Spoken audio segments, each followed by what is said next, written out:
potensiometri yang penting adalah satu elektroda. Ya, minggu lalu saya sudah menyicil ke elektroda yang merah ini yang kita sebut referen elektrod atau elektroda pembanding atau elektroda standar yang dipakai di dalam potensiometri. Yang salah satu contohnya elektroda galomil. Meskipun sekarang lebih diminati elektroda silver chloride elektrod, perak klorida. Ya, tetapi fungsinya sama. Pakai apa saja itu hasilnya juga relatif sama. Nah, ini sudah kita bahas minggu lalu. Minggu ini saya akan masuk ke elektroda yang biru. Yang ini kita sebut elektroda kerja atau working electrode atau elektroda penunjuk atau elektroda selektif ion dan lain sebagainya. Ya, dan lain sebagainya. Nah, ini ada yang mau join.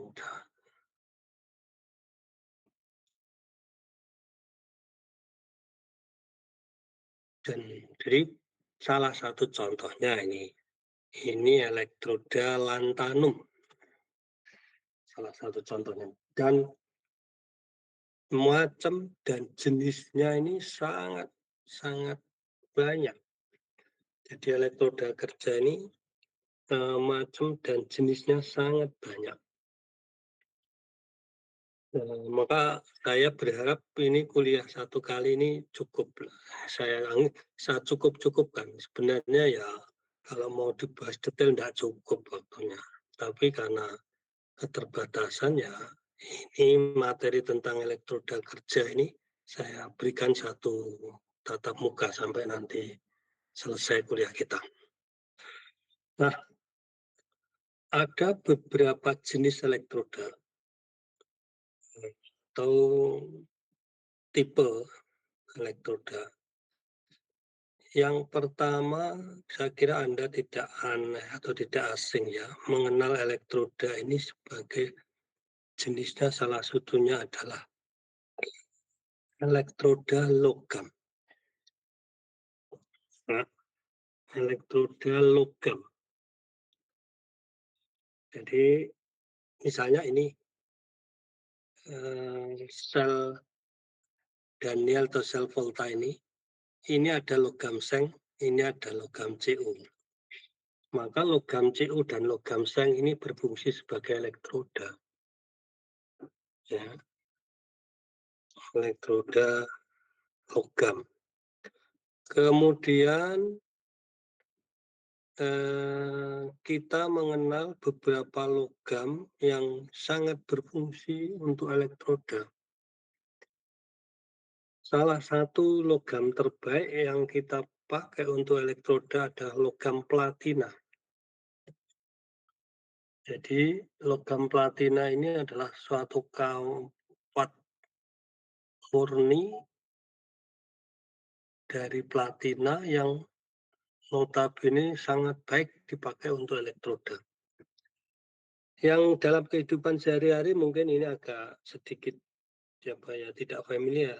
Kalau Anda lebih mengenal mungkin logam-logam mulia seperti emas, perak misalnya. Jadi emas, perak, dan logam lain ini juga berfungsi sebagai elektroda. Logam emas bagus juga untuk elektroda, logam perak, logam Pb yang Anda pakai di dalam aki itu juga sebagai elektroda. Jadi semua logam sebenarnya fungsinya bisa dipakai, tetapi dalam kapasitas tertentu fungsional apa tidak. Nah, salah satu syarat logam itu dipakai untuk elektroda adalah satu fungsi dasarnya adalah sebagai transfer elektron. Jadi elektroda ini seperti ini, seng dan tembaga ini dia berfungsi untuk melewatkan elektron. Jadi elektron harus bisa pindah-pindah melalui logam. Dan memang logam itu adalah suatu bilokal elektron. Jadi ada elektron yang ada di dalam logam itu yang fungsinya di lokal, artinya saling memindahkan. Sehingga ini fungsi dasarnya harus melewatkan elektron. Nah, logam tadi yang saya sebut itu semuanya fungsinya bisa melewatkan elektron. Cuma dalam hal tertentu fungsi lainnya harus dipenuhi. Contoh fungsi lain, logam itu harus inert atau stabil atau tidak bereaksi. Harapannya begitu. Jadi logam yang dipakai jangan sampai kena air saja berkarat misalnya. Nah, seperti besi itu kalau Anda celupkan dalam cairan air pasti lama-lama berkarat ya. Nah, ini yang kurang bagus. Jadi elektroda kalaupun ada HCl, logam itu juga kalau bisa tidak bereaksi. Ada gas juga tidak bereaksi. Nah, artinya logam itu harus inert, harus stabil, harus tidak mudah bereaksi. Nah, kita tahu logam yang paling stabil, yang paling inert, yang paling tahan terhadap reaksi adalah platina. Jadi, mengapa kawat platina itu ditanam di dalam tubuh manusia? Karena kawat platina itu ketika ada di jaringan tubuh, dia tidak bereaksi dengan material apapun dalam tubuh. Dengan cairan, dengan asam, dengan obat, dan lain sebagainya, platina itu tidak bereaksi. Maka ketika orang jatuh, orang sakit, tulangnya putus, jaringan yang putus, dan dia sambung pakai kawat platina. Tidak ada yang pakai kawat besi, ya, kasih bendret, wah ya nanti malah besinya jadi logam beracun. Jadi logam lain itu bisa bereaksi. Logam emas ya kadang-kadang sedikit bisa bereaksi, perak juga sedikit bereaksi walaupun kecil ya. Tapi yang paling stabil adalah kawat platina. Maka dalam banyak referen, dalam banyak jurnal, dalam banyak kebutuhan, kawat platina itu dipakai untuk elektroda. Dan logam-logam lain yang fungsinya tadi. Kemudian sejenis logam kita juga mengenal namanya elektroda semi logam. Ya, elektroda semi logam. Salah satunya adalah elektroda karbon atau grafit. Jadi grafit atau karbon ini kan bentuknya keras seperti logam. Dia penghantar elektron, tapi kan sebenarnya dia bukan logam. Ya, jadi masuk kategori semi logam. Coba sebutkan penggunaan grafit untuk elektroda di mana coba? Ada yang mengingat? Gimana?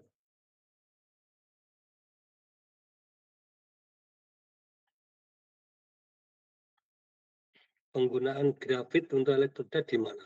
Anda pernah jumpai di mana?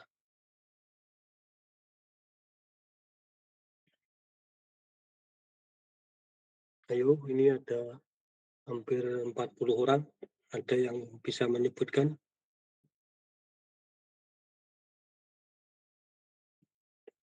Penggunaan grafit untuk elektroda di mana?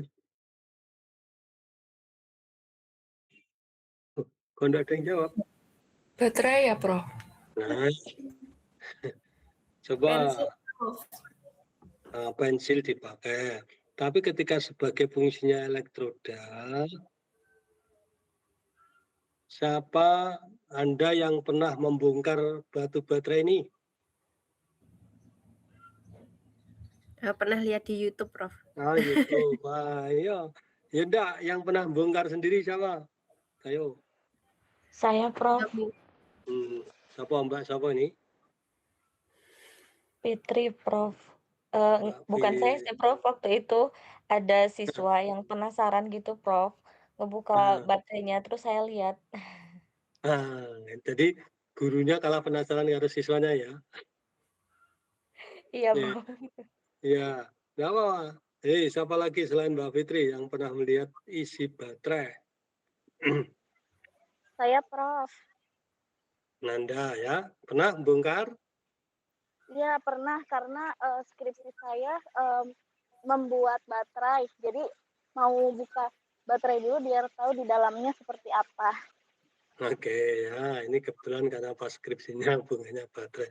Tapi menurut saya semua guru, apalagi guru kimia, guru fisika, mestinya akan belajar tentang elektrokimia. Ya bongkar-bongkarlah batu baterai bekas itu supaya tahu di batu bekas itu ada elektroda grafit atau karbon ya.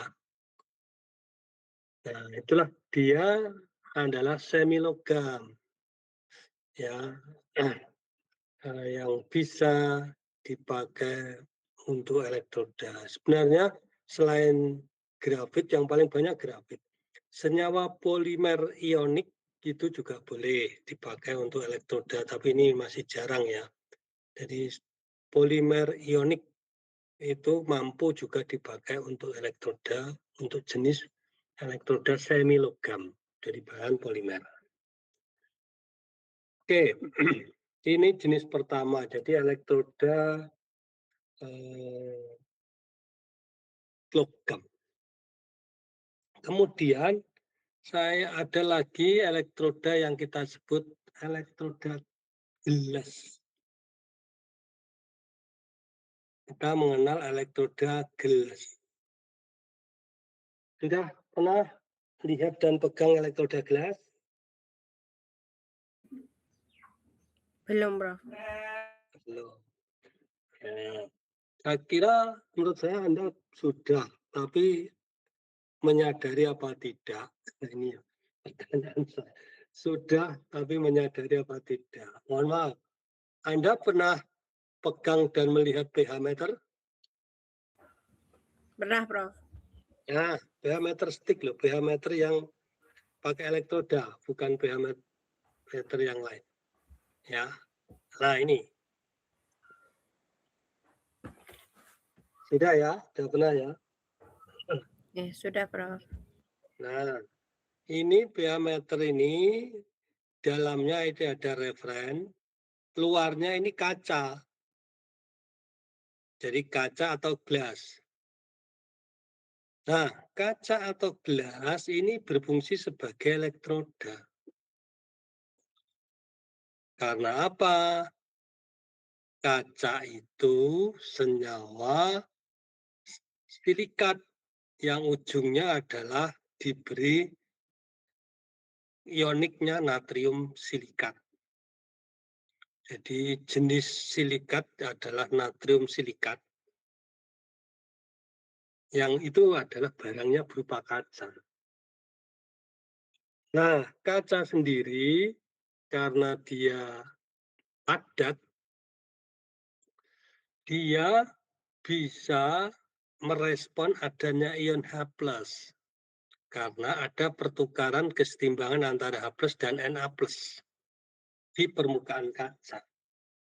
Nah, karena ada kesetimbangan Na dan H+ tadi, itulah glass electrode ini, elektroda kaca ini bisa mensensor, bisa merespon adanya ion H+. Dalam hal ini, karena menyensor H+, elektroda kaca ini mengukur pH. Karena itu adalah ion H+ itu mengindikasikan pH, karena pH sama dengan main log H+. Main log konsentrasi H+. Artinya elektroda gelas itu salah satu elektroda berupa padatan yang mensensor adanya ion H+. Menyadari ya sekarang ya. Ya, Itu Prof. ada elektroda gelas. Sekarang saya berikutnya lagi. Elektroda yang lain adalah elektroda membran padat.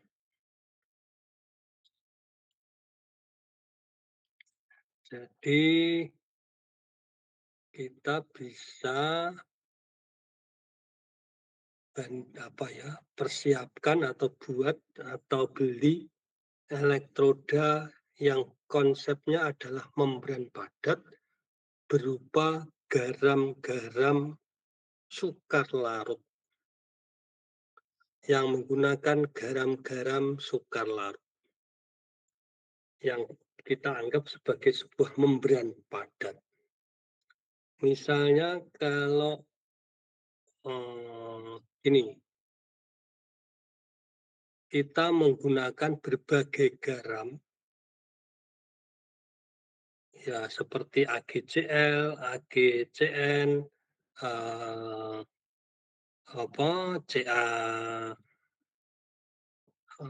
Ca4, atau juga banyak lagi logam-logam, garam-garam, Kf, KCl, dan seterusnya. Nah, ini macam-macamnya di sini ada NaF juga bisa.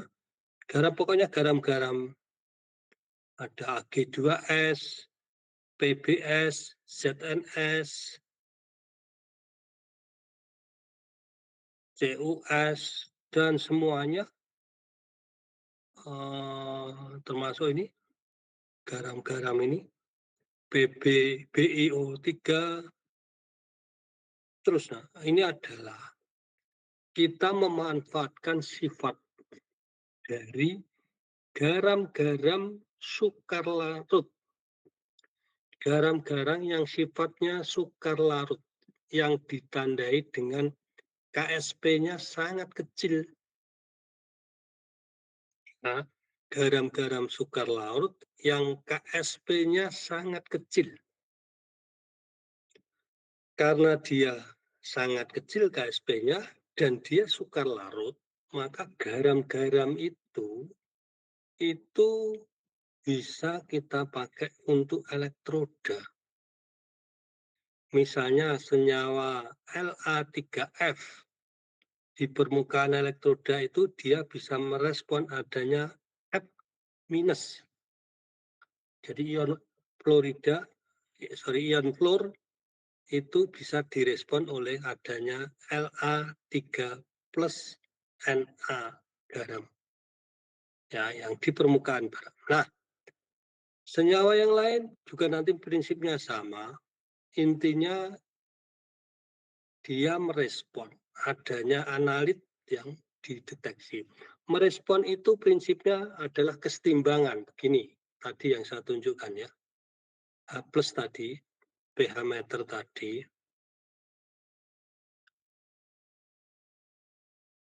Jadi kenapa pH itu diukur? Karena antara H+ dan Na ini ada kesetimbangan.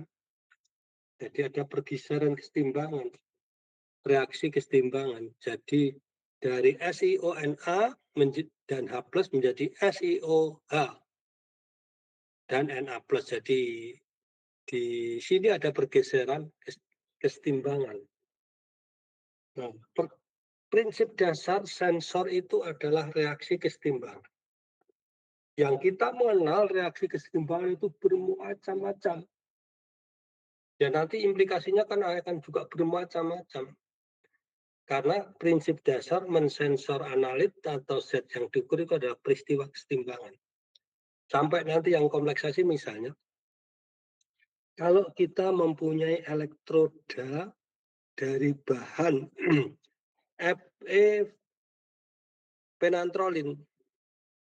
Jadi Anda sudah mengenal dulu namanya besi penantrolin, itu adalah senyawa kompleks. Kalau itu sebagai padatan kita buat menjadi membran, maka besi penantrolin itu ada keseimbangan antara ion besi dengan besi penantrolin. Maka elektroda yang ada besi penantrolinnya bisa merespon adanya ion besi. Ya, itu prinsip. Jadi semuanya mensensor itu adalah peristiwa kesetimbangan, termasuk H+ dengan Na ini karena ada kesetimbangan. Nah, sekarang kalau kita menggunakan membran padat, ya, kira-kira di prakteknya itu ada beberapa bentuk ya. berapa jenis.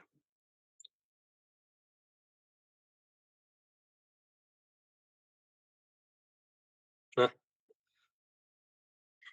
ini adalah contoh bentuk-bentuk. Ini ada sebentar, ada yang mau gabung lagi. Nah, sudah gabung dia.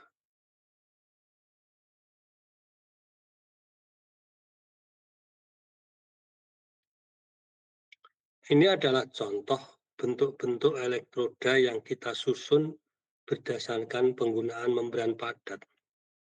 Contoh sebelah poin 1 ini. Ini ada elektroda yang menggunakan membran padat di bawah ini.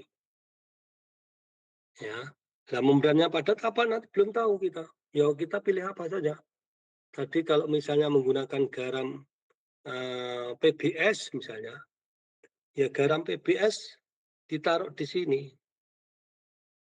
Terus ini dicelupkan. Pertanyaannya tadi, loh nanti kan PBS-nya larut ke air. Iya, tapi kan larutnya sangat kecil. Karena KSP-nya sangat kecil. Ya ada yang melarut tapi sangat kecil. Misalnya 10 banget min 13. Itu kan sedikit sekali. Kalau penggunaannya sebentar, misalnya dicelupkan sebentar, nyaris kan tidak ada yang larut sebenarnya. Ya hampir boleh dikatakan tidak larut. Ya dia stabil.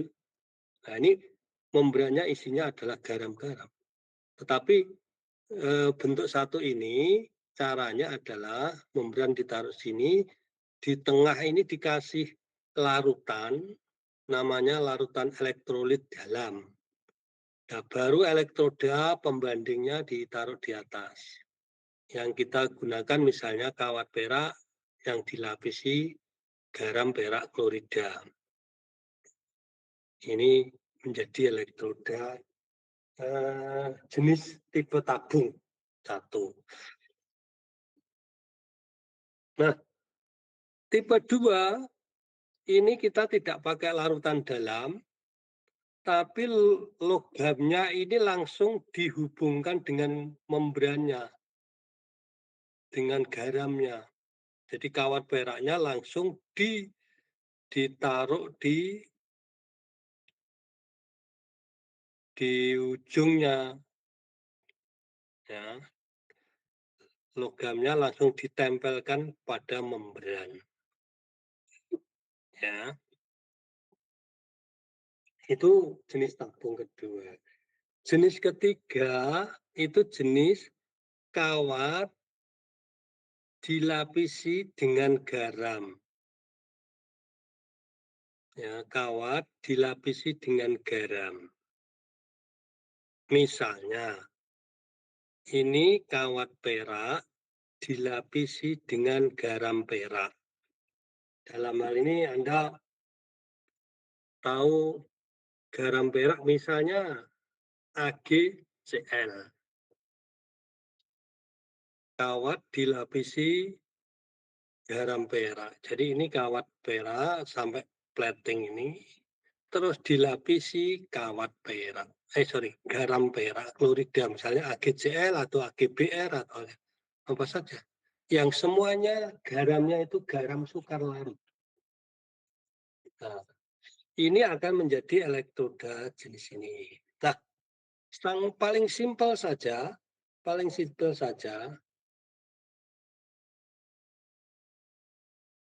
kalau ini misalnya, ini di dalam ini ada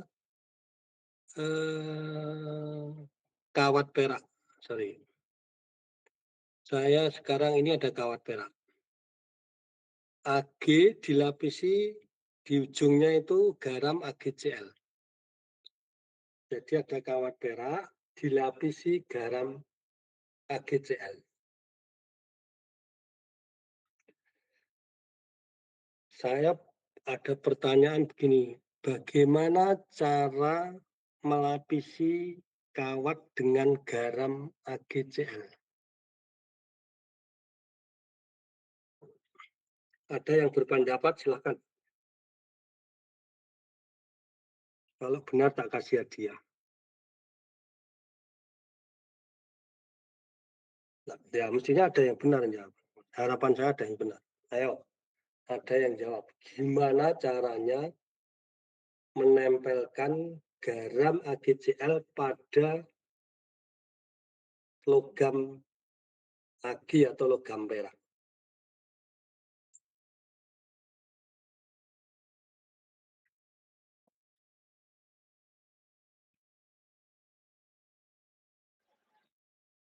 Ada yang berkomentar?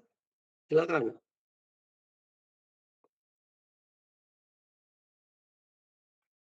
Kalau direndam ke HCl boleh nggak, Prof? Direndam direndam ke HCl. HCl. Ya, kawat direndam ke HCl. Ya jadinya tidak terjadi apa-apa. Bahkan kawatnya bisa sedikit larut nanti. Kalau dia terjadi reaksi. Jadi karena asam, dia korosi, maka kawatnya mungkin sedikit bereaksi. Walaupun ini agak tahan juga sebenarnya kawat perak. Nah, itu tidak akan terjadi Kalau yang garam. Ag jadiin anoda, yang lain jadi katoda gimana, Prof? Gimana maksudnya? Jadi nanti pakai elektrokimia berarti ya? Si Siapa ini peraknya jenis? kan nanti dioksidasi sama si Cl kan, Prof? Dioksidasi Oh, terus jadi AgCl kan? Kalau gitu gimana ya? Yusepin ini dulu mahasiswa saya bukan? Iya, Prof. Yang anak pendidikan atau anak murni? Murni, Prof. Wah, nah, anak murni sedikit sudah tahu ini Yusepin ya. Pernah kuliah dengan saya ya? Iya, Prof. Ah, ya mungkin agak benar. Mungkin nanti tak teruskan. Tapi agak Yang lain, lupa-lupa juga, Prof. Dulu kan praktik agak soalnya. lupa-lupa juga ya. Yang lain, yang anak yang belum pernah kuliah dengan saya, coba Yusepin mungkin agak sedikit ingat. Kalau pakai elektrolisis, Prof? Coba ini, Nanda. Nah, ini Ya, juga pakai elektrolisis? mahasiswa UNJ juga ya? Bukan, Prof. Saya Bukan. dari alumni UIN Bandung. UIN Bandung, oke. Halo, ye. Mungkin yang sudah dapatkan ilmu, yang sudah dapat pelajaran tentang ini sedikit nyambung ya. Gini, saya jelaskan sedikit. Jadi kalau kita punya kawat perak, kita punya garam perak. Tadi pertanyaan saya, kalau mau ditempel nih, supaya AgCl itu nempel di permukaan kawat perak. Itu kan kalau di logika ini agak susah. Maksudnya begini, ini ada garam, ini ada logam, garamnya ditempelkan di logam, ya garamnya Anda bayangkan AgCl itu ya seperti NaCl itu loh, serbuk garam putih ini. Dilem pakai lem apa, ngelemnya bagaimana, dan seterusnya. Apakah kalau dilem itu kuat apa tidak, itu kalau diangan-angan, dibayang-bayangkan. Dan rasanya mungkin kalau logika kita belum tahu ya agak sulit juga nempelkan garam ke logam. Jadi garam ditempelkan logam. Tapi kalau Anda sudah tahu ilmunya, mohon maaf, nempelkan garam AgCl ke logam Ag itu cukup 2-3 menit selesai. Ya, cukup 2-3 menit selesai. Kalau tahu ilmunya. Jadi tadi ada yang benar yang sudah mungkin sedikit nyambung. Kita melakukan elektrolisis. Kita gunakan elektrolisis itu kawat perak, baik anoda maupun katodanya. Ada 2 kawat perak, kita elektrolisis dengan larutan HCl ya boleh, KCl ya boleh. Jadi intinya di situ larutan yang ada Cl-. Ya, larutan yang ada Cl-. Nah, kita elektrolisis, kita pasang baterai, mungkin ya cukup 1,5 volt aja udah cukup. Lihat, Elektrolisis reaksi dasarnya adalah di katoda terjadi reduksi, di anoda terjadi oksidasi. Nah, di anoda itulah kawat perak akan teroksidasi dari Ag menjadi Ag+. Jadi reaksinya adalah karena oksidasi Ag kawat bereaksi adanya elektron yang terlibat, maka elektron lepas satu menjadi Ag+. Ya, di permukaan kawat perak terjadi Ag+.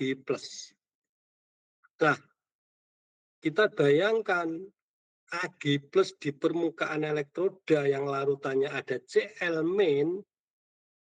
Bayangkan ada elektroda yang permukaannya ada Ag+, yang lingkungannya adalah Cl-, maka Ag+ ketemu Cl- itu saya ibaratkan misalnya ya, Anda yang punya pacar sudah 5 tahun tidak ketemu, saking kangennya, terus bayangkan gimana gitu. Terus atau Anda yang suami istri sudah sekian tahun pisah karena kerja luar negeri atau sebagainya, terus ketemu kan gampang sekali nempel. Mohon maaf, enggak, ini guyonnya. Jadi Ag dan Cl, Ag+ dan Cl- itu adalah kategori garam sukar larut. Jadi begitu ada Ag ketemu Cl langsung blek ketemu jadilah garam. Jadi seperti Anda kalau mohon maaf titrasi ion Ag nitrat ditambah 1 tetes Cl- saja itu langsung lep jadi endapan AgCl.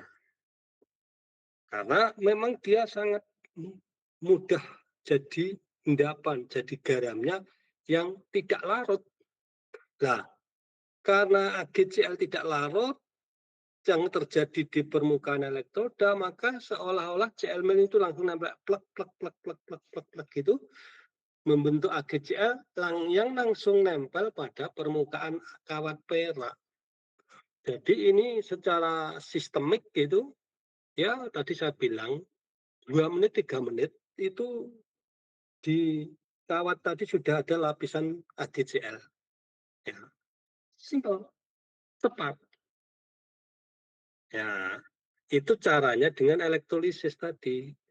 Ya benar, tadi yang jawab elektrolisis, tapi ya keterangannya seperti saya sampaikan tadi bahwa di anoda itu terjadi oksidasi, adanya reaksi antara Ag+ dan Cl- mengendap di permukaan elektroda. Nah, ini adalah sesuatu yang ilmu.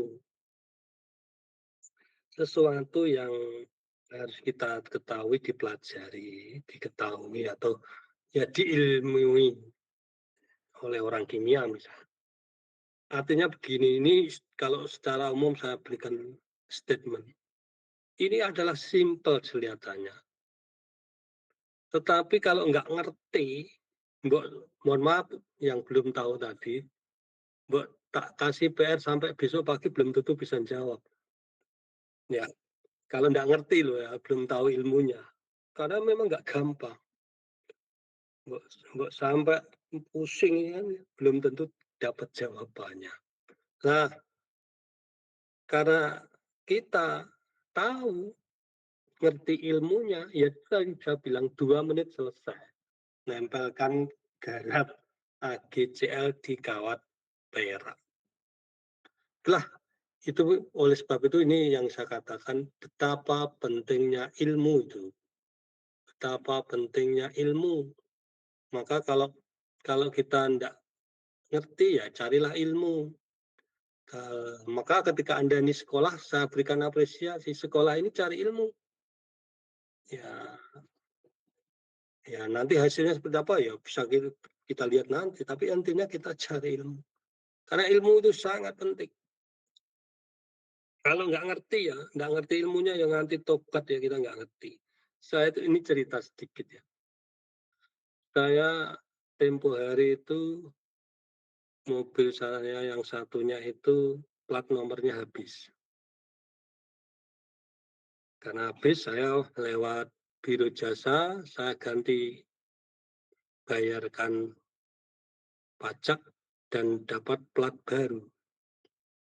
Nah, yang biro yang apa, itu langsung saya diberi. Pertanyaan saya, sampai rumah itu saya ngen, saya mau ganti plat nomor di mobil saya itu.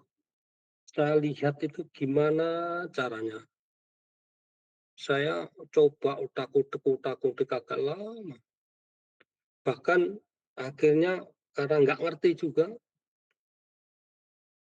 plat nomor yang sudah terpasang itu anunya saya agak congkel sedikit, hampir tugel, hampir lepas. Ternyata nggak begini, bukan itu. Jadi mau nggak saya teruskan nyongkel, nanti malah lepas, malah nggak bisa.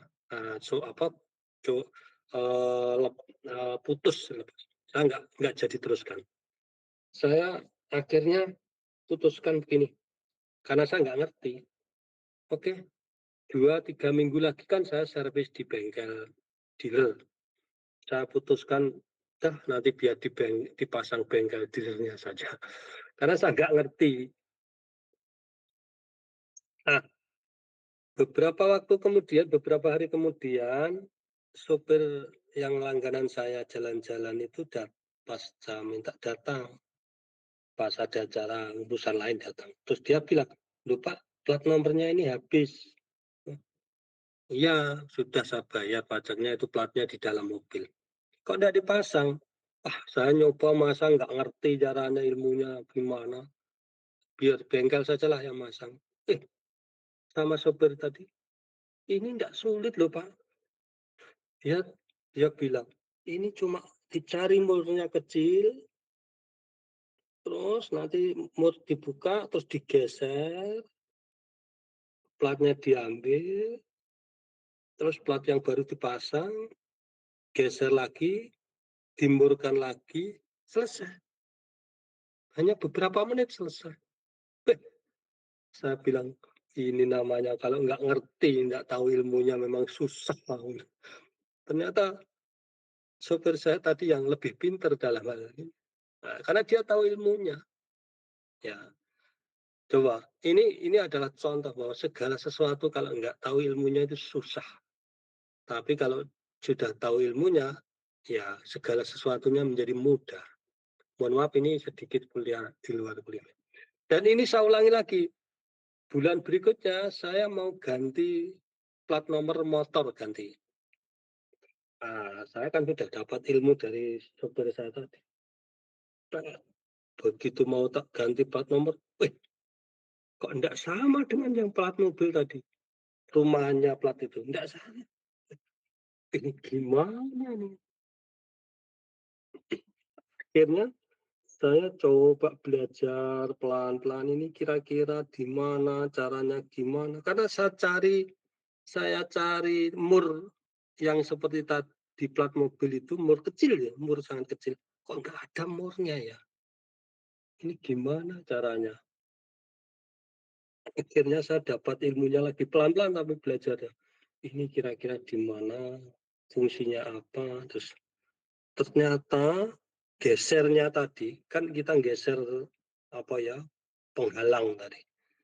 Kalau yang satu tadi ada murnya, terus murnya dibuka terus digeser. Ini ternyata cara gesernya tidak pakai mur. Jadi ada semacam bagian yang dicongkel sedikit, kemudian dia akan lepas, cerut gitu. Terus bisa geser. Ini juga nggak ngerti, ini harus dicari ilmunya. Makanya saya belajar ini gimana, ilmunya bagaimana, dan seterusnya. Nah, akhirnya ketemu tapi ya lama belajarnya. Nah, itu yang saya katakan, ilmu itu sangat penting. Marilah belajar, cari ilmu ya. Kembali ke sini. Sekarang, kalau ada elektroda, kawat perak, yang di luarnya ada garam AgCl, maka elektroda ini punya kemampuan merespon adanya ion Ag maupun ion Cl-. Karena di sini ada peristiwa. Jadi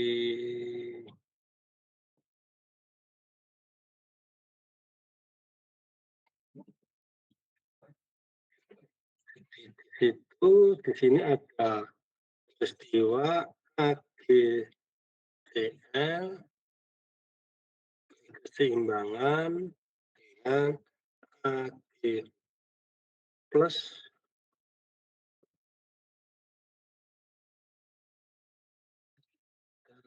Cl-. Jadi keseimbangan, Anda tahu bahwa garam sukar larut itu membentuk keseimbangan di dalam cairan menjadi ion-ionnya. Jadi kalau ada AgCl akan menjadi Ag plus dan Cl-. Ini keseimbangan. Jadi apa ya? Peristiwa keseimbangan.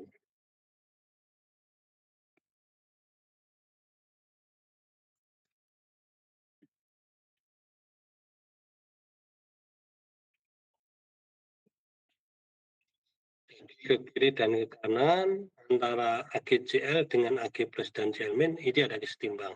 Maka elektroda ini akan berfungsi merespon adanya ion Ag dan juga merespon adanya Cl-.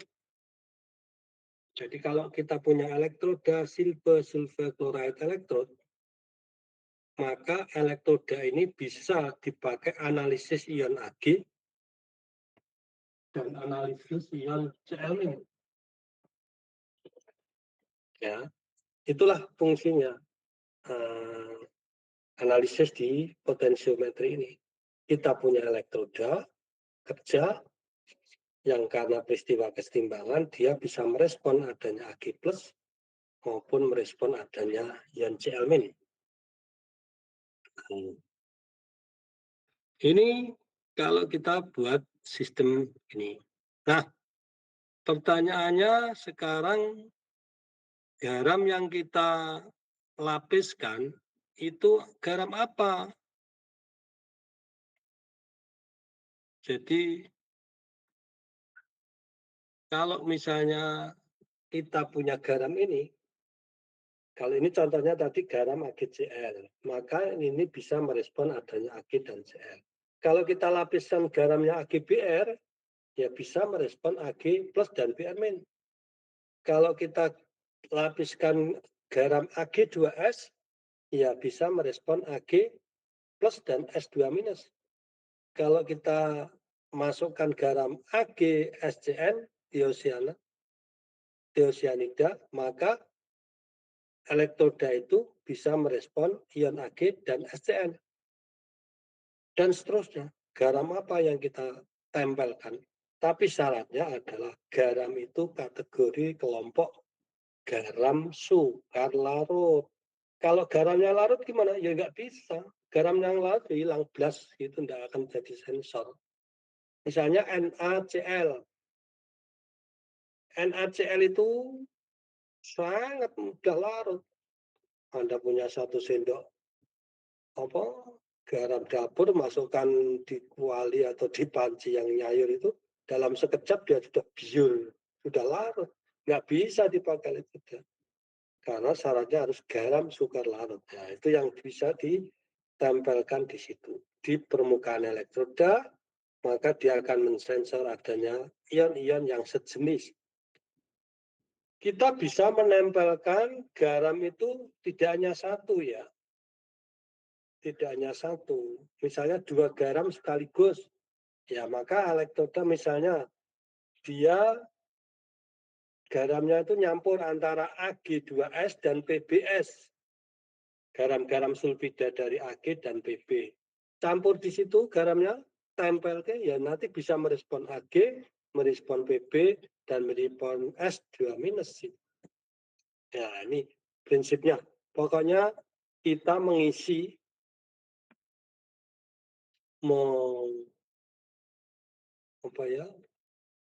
menjadikan atau membangun sebuah permukaan elektroda yang mengandung garam-garam sukar larut. Garam-garam sukar larut. Maka itu nanti akan merespon jenis ion yang ada di dalam garam-garam itu. Oke, ini hampir 1 jam. Ada pertanyaan dulu?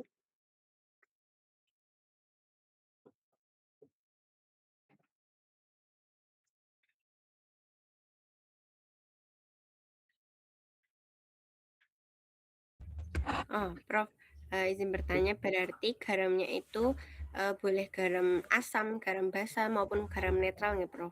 Yang penting tadi KSP-nya yang kecil, seperti itu, Prof? Iya, garam apa saja. Jadi garam apa saja, yang penting KSP-nya kecil. Bahkan tidak garam saja, senyawa apa saja yang di situ terjadi keseimbangan. Nanti contohnya akan lain. Saya bahas berikutnya. Tetapi sementara ini adalah garam yang sukar larut. Itu ya, Mbak. Baik, Prof. Terima kasih. Oke. Ada yang lain?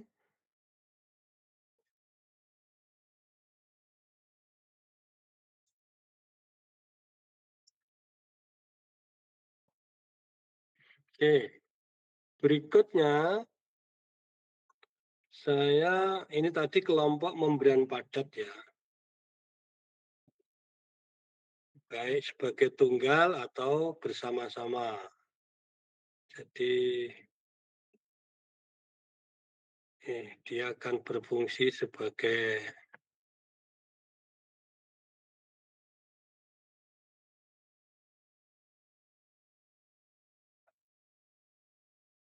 elektroda sensor.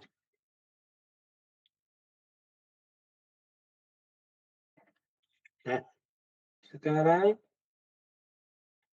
kita masuk pada elektroda yang di situ ada zat penukar ion dan atau senyawa karier.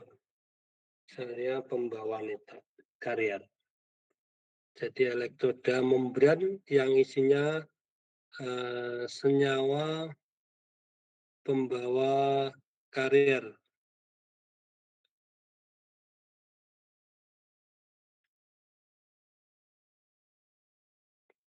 Jadi di sini kalau kita buat membran,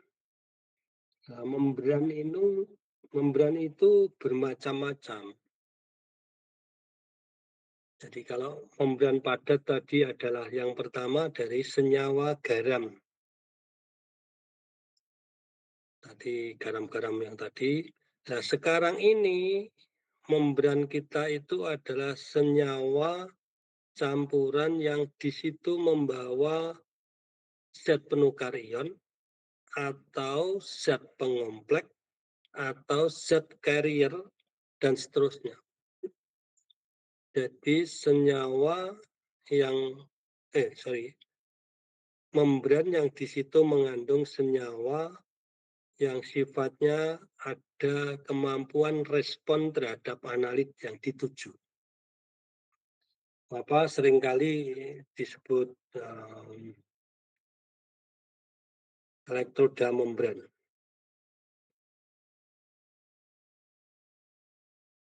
Nah, misalnya di sini kita menggunakan membran plastis dari senyawa organofilik. Nah, contoh begini. Senyawa tertentu seperti bis diendesil fosfat. Jadi senyawa organik ini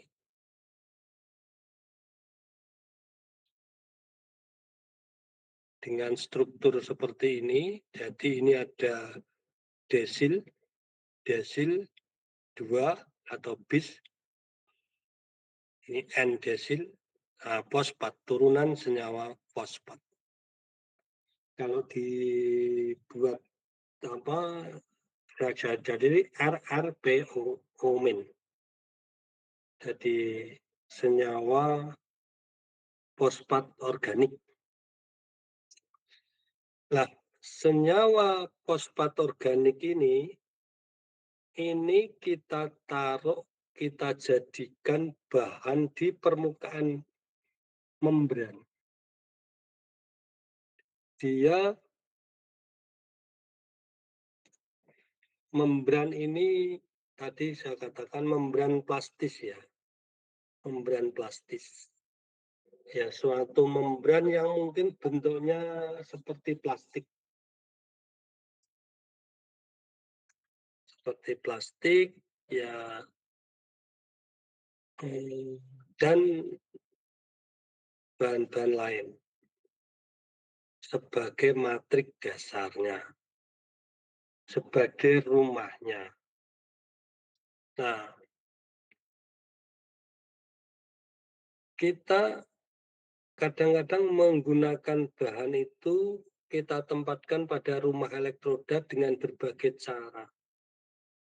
Kalau senyawa itu larut di dalam pelarut organik, maka kita membuat membran dari bahan organik. Tapi kalau bahan aktif membran itu adalah senyawa anorganik, maka mungkin kita kasih bahan dasar membran senyawa-senyawa anorganik atau semi organik. Ya, jadi yang penting jenis ini kita itu prinsip punya bahan aktif membran, bahan aktif yang bisa mensensor analit. Itu prinsip dasarnya. Nah, kemudian kita bentukkan jadi sebuah elektroda melalui berbagai cara. Nah, membran ini bisa membran padat, bisa membran cair, bisa semi yang kita buat sedemikian rupa menjadi rumahnya senyawa aktif ini. Nah, kebetulan senyawa aktif ini dia kalau ditebar atau dilapiskan, dia itu seperti senyawa yang berbentuk plastik. Ya, ibaratnya beginilah. Kalau kamu punya lem PVC, itu kan cair. Lem PVC kan cair ya. Begitu Anda buka, Anda oleskan seret begitu, jadi padatan. Nah, karena di situ pelarutnya menguap. Jadi lem PVC itu umumnya pelarutnya namanya THF, tetrahidrofuran. Dia ketika di dalam cairan pelarut itu, dia PVC itu cair. Lem PVC kan ya cairnya agak lembek lah, agak lembek. Ya mungkin tergantung konsentrasinya juga dia, artinya cair. Lembek atau cair yang ya berbagai produk. Nah, begitu dilepas di daerah luar, kalau pelarutnya lepas, menguap, maka dia akan keras, menjadi membran yang keras. Jadi yang Anda lihat seperti perawon itu, ya, itulah kondisi bahan. Nah, bis di N-desil fosfat ini, bahan ini seperti plastis. Jadi seperti membran plastis yang bisa ditempelkan di permukaan tabung elektroda. Jadi ini kalau saya buat ini seolah-olah ini tabung ya. Dan memang berbentuk tabung. Yang bahannya bisa dari kaca yang kecil itu, kaca. Dasarnya ada lubang kan, kaca. Atau dari teflon Jadi kita kalau punya teflon atau jenis apapun dari senyawa polimer yang berbentuk seperti peralon tapi kecil. Jadi apa ya? Tabung dari bahan tertentu, lubangnya dalamnya lubang. Paling gampang ini, kalau Anda punya kabel televisi itu, kan itu ada beberapa komponen. Nah, yang di luar itu kabelnya itu kan ada kabel dalam, kabel luar. Yang di dalam dilepas, maka dan serabutnya, maka tinggal kabel yang di luar yang dengan ketebalan tertentu dia seperti tabung. Nah, itu juga dianggap sebagai sebuah tabung elektroda. Ada lubangnya di ujung. Atau Anda pakai ini ya bisa misalnya mikropipet itu sokorek itu ada ujungnya yang berbentuk lancip itu dari bahan semacam polimer PTE atau polimer yang lain itu seperti plastik tapi keras. Nah, itu ujungnya dipotong menjadi ukuran tertentu lubang. Nah, itulah menjadi batang elektroda. Ya. Gampang saja lah kaca dengan ukuran tertentu misalnya yang diameternya setengah senti. Ya. Setengah senti itu kaca macam-macam lah beli di penjual kaca itu dengan diameter berapa dia dapat. Jadi rumah elektroda. Nah, ujungnya itu dikasih bahan plastis, jadi semacam senyawa ini langsung bisa membuat plastis ya. Di ujungnya ditempelkan, dia mengering seperti plastik atau membran. Nah, yang di situ dia tidak akan terlewati oleh air, namanya membran. Anda pernah belajar membran semi permeabel itu ya. Nah, ini senyawa ini ketika di ujung elektroda begini, yang kemudian di dalamnya dikasih elektroda pembanding, ada larutan penghubung atau junction, maka senyawa bis and didesil fosfat ini ternyata bisa berkeseimbangan dengan ion kalsium. Jadi kalau senyawa fosfat tadi kita rumuskan R2PO2H, ini dalam membran, ketemu dengan Ca2 positif dalam larutan, dia membentuk kesetimbangan Ca tadi tertangkap oleh senyawa R2PO2 2 kali Ca, ikatan organometalik. Nah, dan 2H+. Dengan demikian, Ca ini terrespon dengan elektroda yang di situ mengandung senyawa bis and didesil fosfat.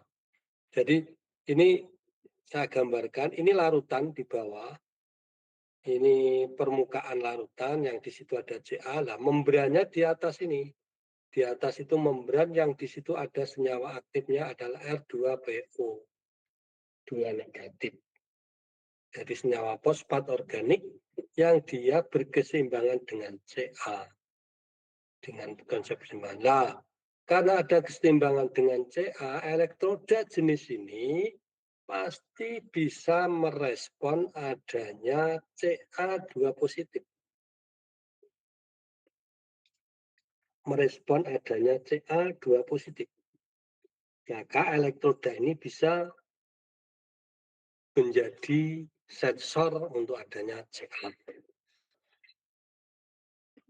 Ya, itu prinsipnya. Jadi suatu membran yang kita tempelkan di permukaan elektroda. Senyawa aktif membran yang. Kemudian jenis yang hampir sama mungkin agak sedikit berbeda adalah Kalau ini.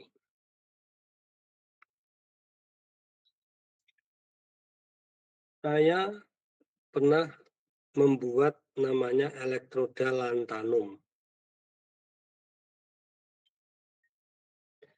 Di sini saya buat menjadi membran. Ya, sorry. Saya menyiapkan elektroda dengan bahan yang namanya membran. Dan rumah elektroda, kemudian ada kawat perak, dan seterusnya ya. Ada larutan dalam. Tapi prinsipnya saya paling dominan harus menyiapkan membran ini. Ini skenarionya. Nah ini barangnya ya. Ini gini. Tapi skenarionya saya siapkan membran. Nah, membran ini, sorry ya, bentar. Sini tidak ada. Saya cari di tempat lain coba. Ada enggak ya?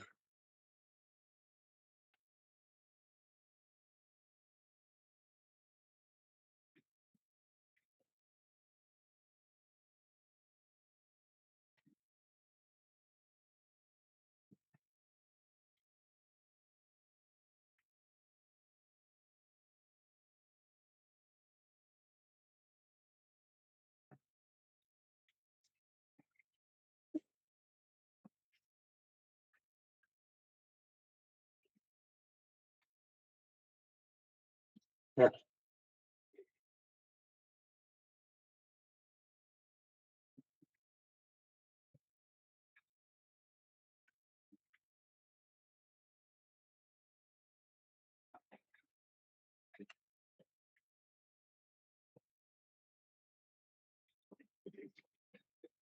saya untuk lantanum tadi,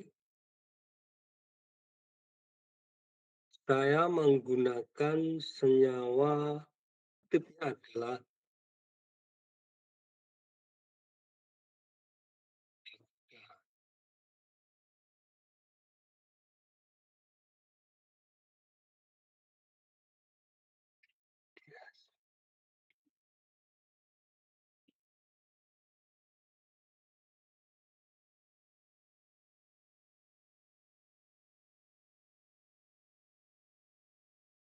jadi senyawanya namanya Dagda ini singkatan adalah diaza crown diacetic acid.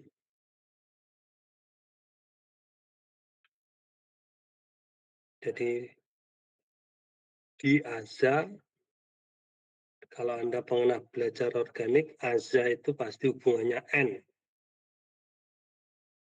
C itu crown. Apa artinya crown? Crown, C-R-O-W-N.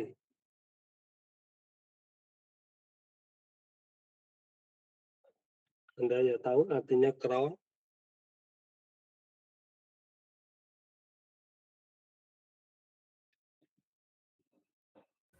Risiko. Oh, Kalau saya Crown. bahasa Bahasa Inggris, crown. restorasi gigi. Bukan. C-R-O-W-N. Crown. Apa?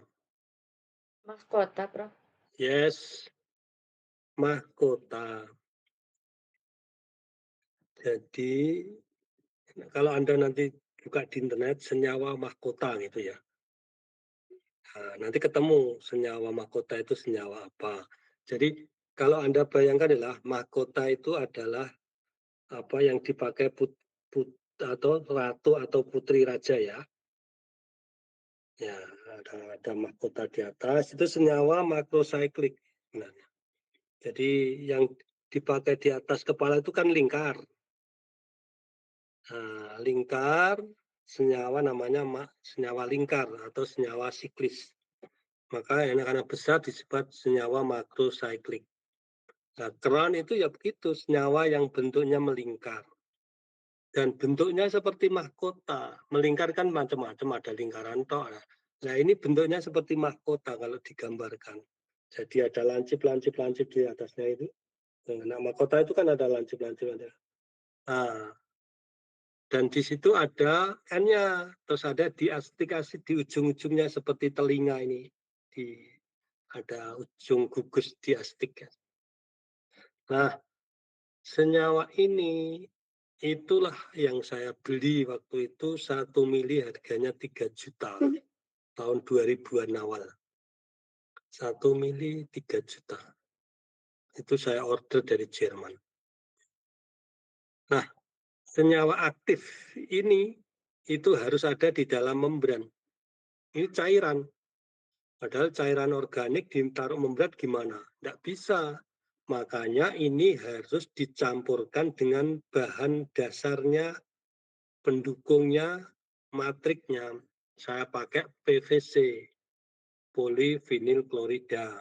Nah, ini supaya dagjanya tadi tidak lari. Karena dagda bisa campur dengan PVC. Nah, cuma PVC ini keras. Karena PVC keras, saya tambahkan bahan pemlastis supaya lentur. Saya kasih dos. Dioktil sepakat. Bahan pemlastis supaya dia berbentuk lentur kayak plastik membran gitu. Yang bisa ditempel di badan elektroda. Jadi senyawa aktif tadi diberi rumahnya supaya ada plastisnya. Nah, saya tambahkan lagi penyeimbang ion karena ini kan ada berbentuk ion, diastik asid ini ion. Maka saya KTCBB. Saya kasih ion garam organik yaitu kalium tetraklorovinyl borat. Saya taruh di situ supaya menyeimbangkan dengan dagda. Dan semua bahan ini bisa nyampur kalau dijadikan satu dengan pelarut namanya THF, tetrahidrofuran. Ya, bahan semua dicampur. Setelah THF-nya menguap, jadilah dia seperti plastik yang sedikit lentur ya. Plastik yang sedikit lentur, tapi kuncinya di situ ada bahan aktifnya. Bahan aktifnya yaitu dagda. Yang di situ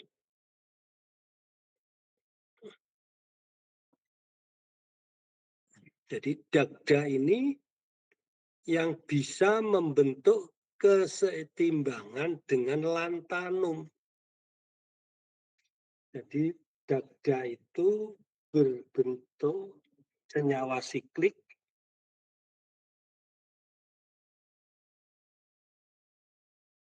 yang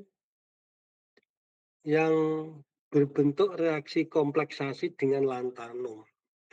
Maka dagda ini yang ada di dalam membran elektroda bisa mensensor adanya ion lantanum. Ya, adanya dagda ini bisa merespon adanya ion lantanum. Karena ada reaksi keseimbangan ini antara dagda dan lantanum.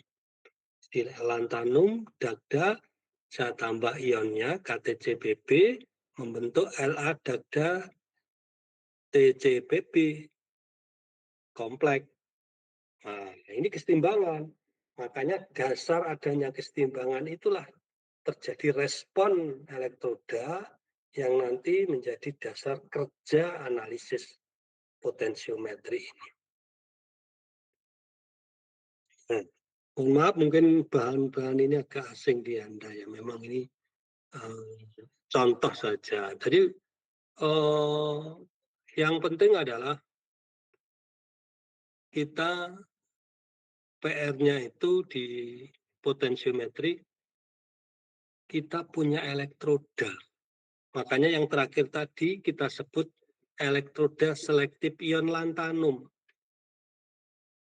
Karena elektroda itu mensensor secara selektif ion lantanum.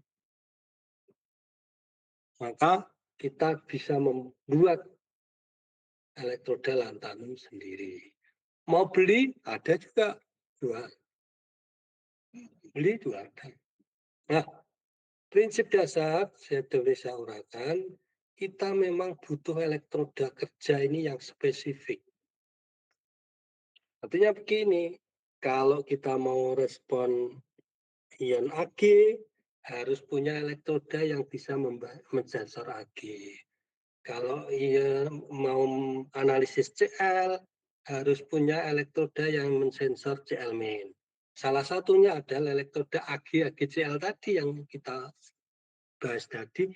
Elektroda Ag-AgCl itu dipasang di sini, nanti kita bisa mengukur, merespon, analit larutan apa saja yang di sini ada Ag plus dan Cl-. Mau misalnya kita di limbah asam, misalnya ada Cl, nah, Cl-. Misalnya limbah dari kaporit di PDAM, kan PDAM dikasih kaporit, kita cek klornya tinggi apa tidak ya. Di sini pakai elektroda AgCl, maka bisa mengukur Cl- dari kaporit ion yang lepas dari kaporitnya. Dan semuanya, intinya mau analisa apa saja, kita harus punya elektroda ini. Elektroda selektif ion, elektroda sensitif terhadap ion tertentu. Ya mau ukur PB ya punya elektroda PB, mau ukur CU ya punya elektroda yang mensensor CU. Ya seperti AS tadi, AS itu mau ukur AU ya harus punya lampu katoda AU dan seterusnya. Nah, inilah prinsip dasar dari potensiometri ya. Kita membandingkan elektroda kerja dengan elektroda pembanding. Elektroda kerja dan elektroda pembanding.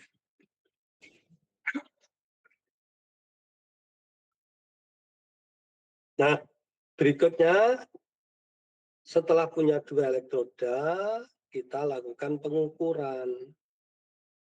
Jadi kita susun elektroda dua, ada larutannya.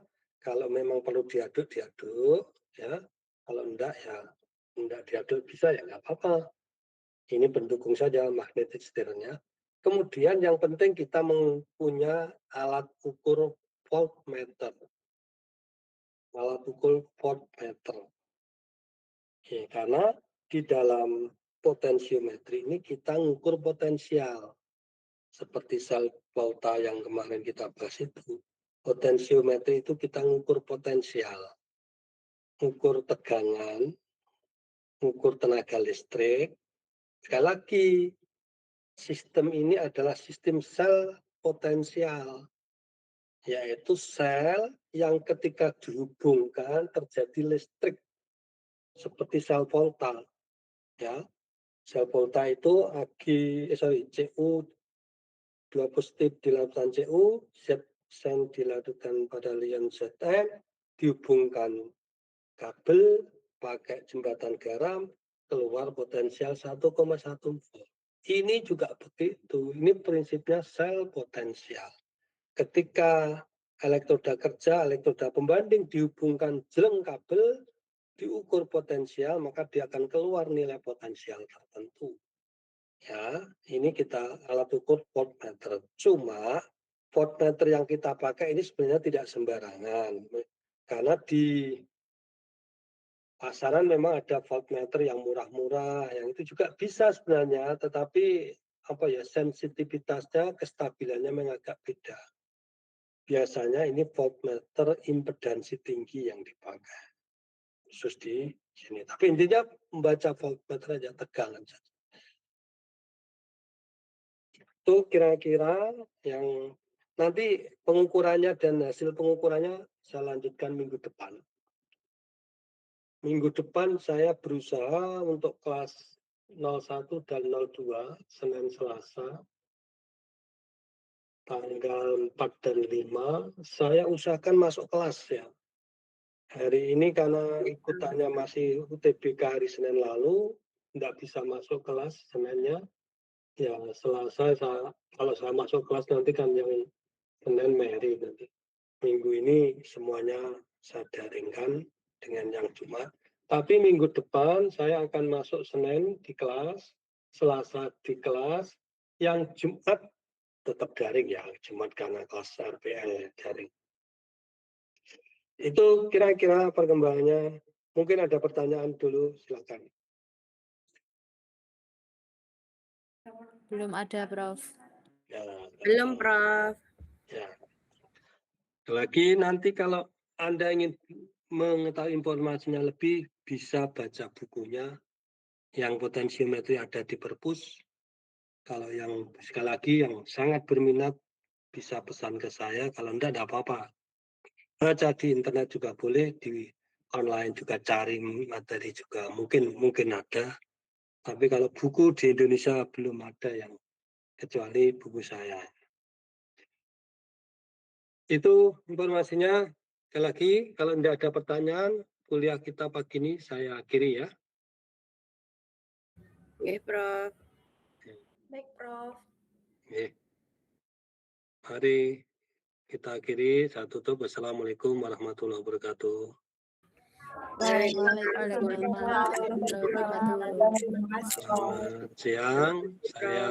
Saya tutup ya. Oke, Prof.